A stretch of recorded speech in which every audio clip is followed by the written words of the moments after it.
Hello everyone, welcome to this channel LIS Mind Map. Today's topic is instrumental conditioning.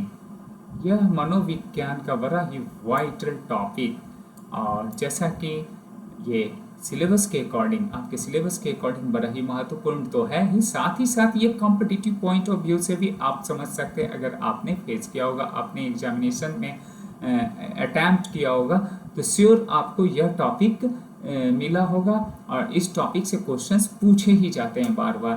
तो इस topic का भी मैंने चयन इसलिए ही किया और साथ ही साथ यूजी सेमेस्टर वालों के लिए ये बड़ा महत्वपूर्ण टॉपिक है। तो इंस्ट्रूमेंटल जो हमारा है कंडीशनिंग, इसके विषय में आज हम डिस्कस करेंगे। सबसे पहले इसके मीनिंग ऑफ इंस्ट्रूमेंटल कंडीशनिंग की मीनिंग इसका क्या है। देखिए, instrumental conditioning is a type of learning in which behaviour is strengthened and weekend through reward and punishment. यानी कि ये जो आपका अनुबंधन जो है, साधनात्मक अनुबंधन जो है, ये क्या करता है, एक ऐसा लर्निंग का प्रकार है, यानी कि ये टाइप ऑफ लर्निंग है जिसमें व्यवहार जो है हमारा क्या करता है कि किसी भी है ना रिवार्ड या पनिशमेंट से ये क्या करता है, प्रभावित होता है। तो अब व्यवहार हमारा क्या होगा, चाहे रिवार्ड से या पनिशमेंट से, वो क्या करेगा, उसमें जो है ये माध्यम बनता है जिसमें क्या करेगा कि वो आपका मजबूत या कमजोर करता है, या तो वो स्ट्रेंथेन देगा या फिर वीकेंड करेगा। तो ये रिवार्ड एंड पनिशमेंट। अब देखिए, कभी कभी एक एग्जांपल लेता हूँ, बच्चे हैं और बच्चों को आप क्या करते हैं कि दंड देकर भी क्या करते हैं, किसी कार्य से को करवा लेते हैं, यानी कि एक ऐसा कंडीशन आता है और कंडीशनिंग देते हैं। दूसरी बात ये होती है कि कभी कभी हम उसे क्या करते हैं, टॉफी देकर भी हम किसी कार्य को करवाते हैं। तो ये हमारा क्या होता है, कभी कुछ रिवार्ड्स देकर, कभी और पनिशमेंट भी। तो ये अकॉर्डिंग टू आपका सिचुएशंस जो भी हो, लेकिन अगर कुल मिलाकर हम देखते हैं, इसके मीनिंग्स की तरफ चलते हैं, तो ये साधनात्मक जो अनुबंधन अधिगम है वो क्या करता है कि पूरी तरह से ये रिवार्ड एंड पनिशमेंट से हम जो है उसको क्या करते हैं कि स्ट्रेंथ देते हैं या फिर वीक करते हैं। तो this is the instrumental conditioning, यानी कि इंस्ट्रूमेंट के थ्रू। अब देखिए, इंस्ट्रूमेंटल कंडीशनिंग में इसकी थ्योरी को, this theory explain that behaviour instrumental in obtaining desired outcome. यह सिद्धांत बताता है कि व्यवहार इच्छित परिणाम प्राप्त करने का साधन होता है। अब इच्छित परिणाम करने का क्या होता है, एक इंस्ट्रूमेंट होता है। हमारे व्यवहार ही क्या है, इंस्ट्रूमेंट है। अब देखिए, इसी इंस्ट्रूमेंट को प्रूफ करते हैं और देखते हैं कि इसे थॉर्नडाइक ने कैसे किया है।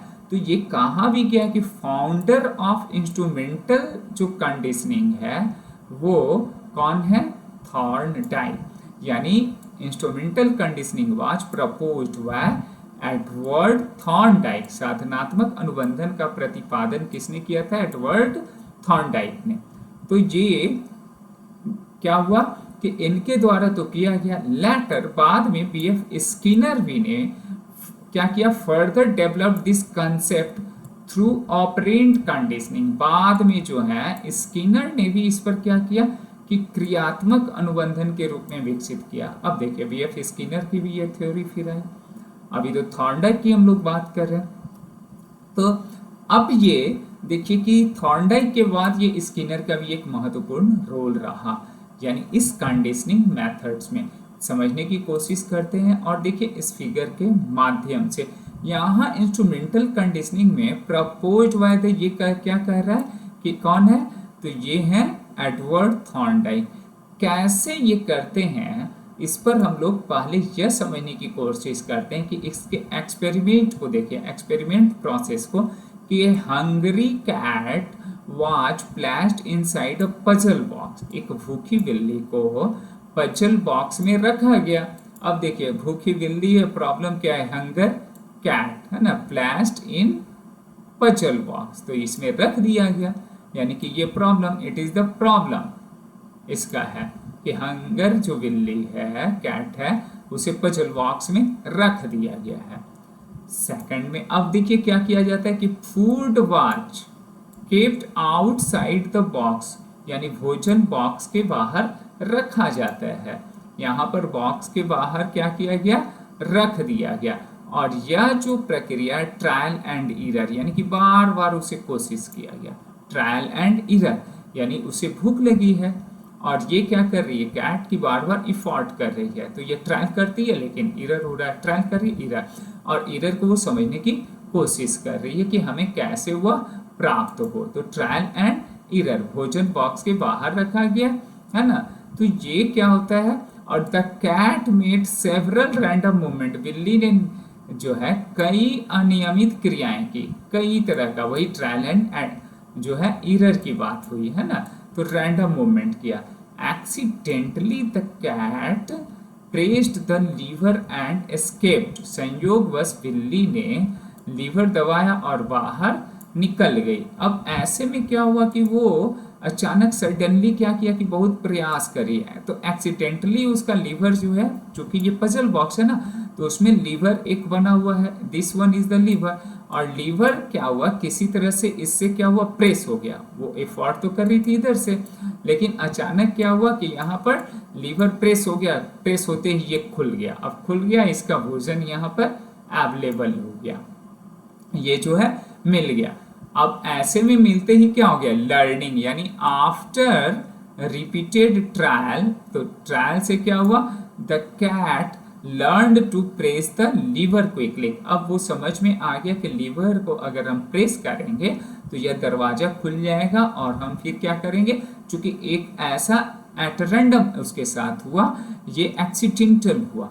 अब ये जब इस प्रकार का जब होता है तो यहाँ पर ये क्या हो गया कि लीवर दबाने से after repeat trial the cat learn the correct response quickly, यानी कि बार बार प्रयास के बाद बिल्ली ने सही प्रतिक्रिया को क्या की, सीख ली। चूंकि यह प्रतिक्रिया कि अरे ऐसा करने से वो खुल जा रहा है दरवाजा और उसे भोजन प्राप्त हो जा रहा है, यानी कि this learning occurred through trial and error, यह अधिगम प्रयास एवं त्रुटि के माध्यम से क्या हो गया, सफल हो गया।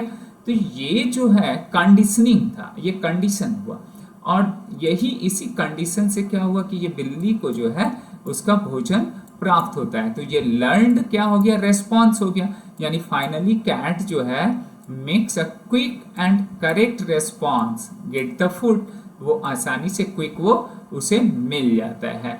तो ये इंस्ट्रूमेंटल कंडीशनिंग, चूंकि इंस्ट्रूमेंट के थ्रू ये क्या करती है, कैट जो है आसानी से अपने भोजन तक पहुंच जाती है, ट्रायल एंड एरर मेथड। और यही मेथड कई बार यूजीसी नेट तक में खूब पूछे गए हैं कि यह मेथड किसका है, या डिफरेंट इसके डायमेंशन डिफरेंट जो है ना, मैनिपुलेट कर करके क्वेश्चंस को किया गया है ना। तो ये हमारा क्या हो गया, इंस्ट्रूमेंटल कंडीशनिंग जो थॉर्नडाइक के द्वारा दी गई है, और ये ट्रायल एंड एरर मेथड्स है। अब ये तो समझ में बात आ गई, इसके आगे की बात करें तो इसका मूल जो कॉन्सेप्ट है वो क्या है, what is the main concept. तो ट्रायल एंड एरर, प्रयास एवं त्रुटि अधिगम, यानी कि learning occur through repeated attempts and correction of mistake, यानी अधिगम बार बार प्रयास एवं गलतियों के सुधार से होता है। हम लर्निंग जो है कैसे सीखेंगे, बार बार कुछ गलतियां होंगी, फिर हम करेंगे, फिर करेंगे तो हम सीख जाएंगे, फाइनली हमारा क्या हो जाएगा, उसमें एक्सपर्टी हो जाएगा, वो एक्सपीरियंसेस हो जाएगा, और वो हम सही कार्य कर लेंगे। तो ट्रायल एंड एरर हमें क्या करता है, लर्निंग देता है, यानी सिखाता है। दूसरा है कि रिवार्ड एंड पनिशमेंट से भी आपको मिलता है, जैसे reward and punishment, reward strength behaviour while punishment weekend it, यानी पुरस्कार जो है व्यवहार को मजबूत करता है जबकि दंड उसे कमजोर कर देता है। तो यह भी इन्हीं की मेथड है, किनका, तो ये थॉर्नडाइक का ही ये मेथड है। अब इनके विभिन्न जो है लॉज हैं थॉर्नडाइक के, खूब पूछे गए हैं, नेट में भी पूछे गए हैं, डिफरेंट कॉम्पिटिटिव एग्जाम्स में। तो लॉ ऑफ रेडीनेस पहला है, तो learning is effective when the learner is ready, जब शिक्षार्थी तैयार होता है तब अधिगम प्रभावी होता है। तो अब अधिगम क्या होगा, प्रभावी कब होगा, जब हमारा क्या होगा कि शिक्षार्थी तैयार होगा। तो ये लॉ ऑफ रेडीनेस का, अगर वो तैयार नहीं तो फिर आप कैसे, तब तो कुछ नहीं, जब शिथिल है ही, न्यूट्रल है ही, तो फिर तो वो कुछ नहीं सीखेगा ना, तो लर्निंग होगा ही कहाँ, नहीं होगा। इसलिए ये कहा गया है कि लॉ ऑफ रेडीनेस इंपॉर्टेंट है। लॉ ऑफ एक्सरसाइज यानी प्रैक्टिस स्ट्रेंथन लर्निंग, अभ्यास अधिगम को मजबूत बनाता है। हम लोग ऐसे भी बोलते हैं कि क्या बोलते हैं कि practice makes the man perfect, तो यानी कि परफेक्ट तो बनाता है, तो ये क्या स्ट्रेंथ देगा, प्रैक्टिस से हमारा स्ट्रेंथ मिलेगा, लर्निंग में सीखेंगे। एंड लॉ ऑफ इफेक्ट, प्रभाव का नियम यानी responses followed by satisfaction are strengthened, यानी संतोषजनक जो परिणाम वाले व्यवहार मजबूत हो जाते हैं। तो यह इसकी law of learning by Thorndike है।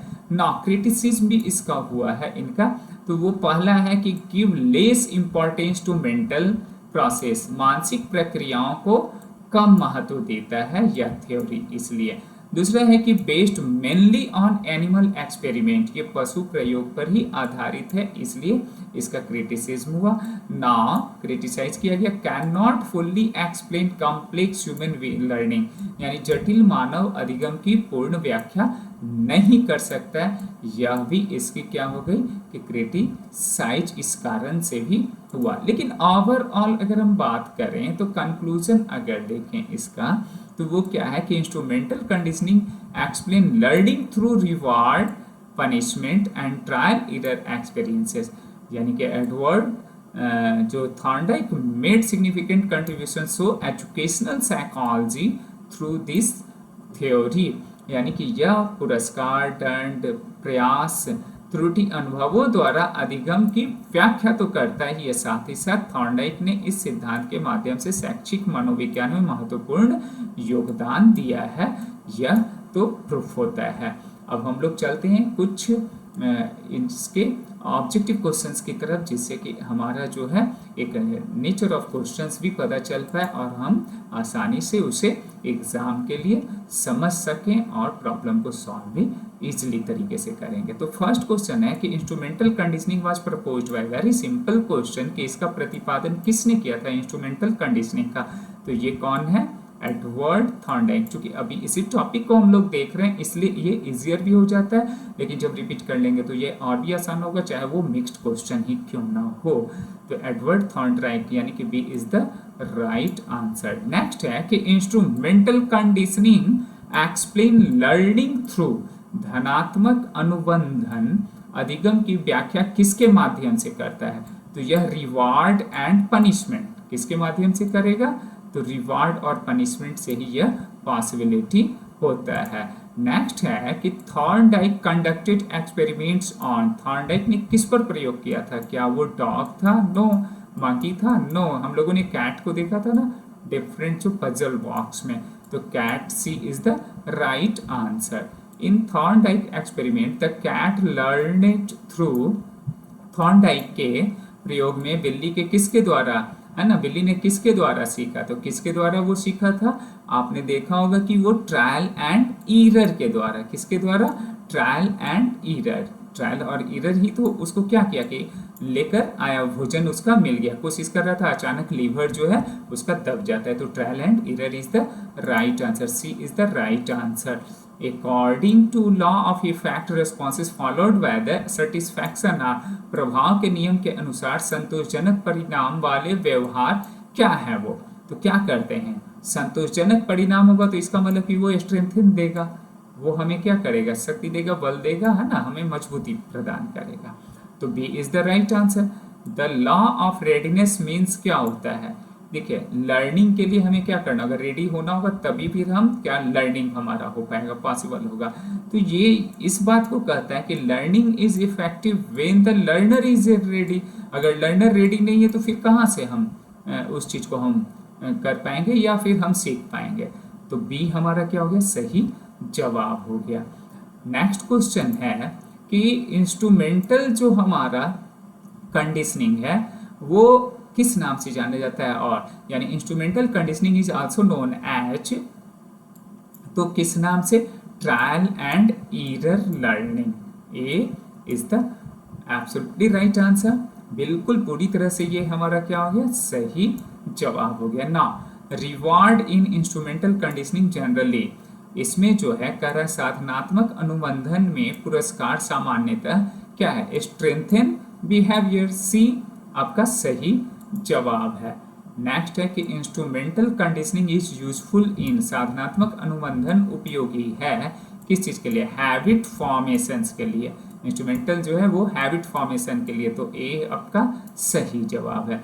Which of the following is a criticism of instrumental conditioning, निम्नलिखित में से साधनात्मक अनुबंधन की आलोचना कौन सी है इसमें, क्या it explains mental process fully, no, it is based mainly on the animal experiment, सिर्फ एनिमल पर ही इन्होंने किया है इसलिए ये क्रिटिसाइज हुआ, तो B is the right answer.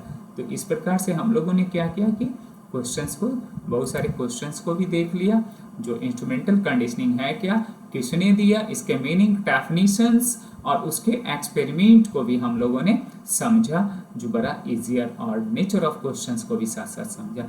तो आप भी बहुत पेशेंसली वॉच किए। Thank you so much once again.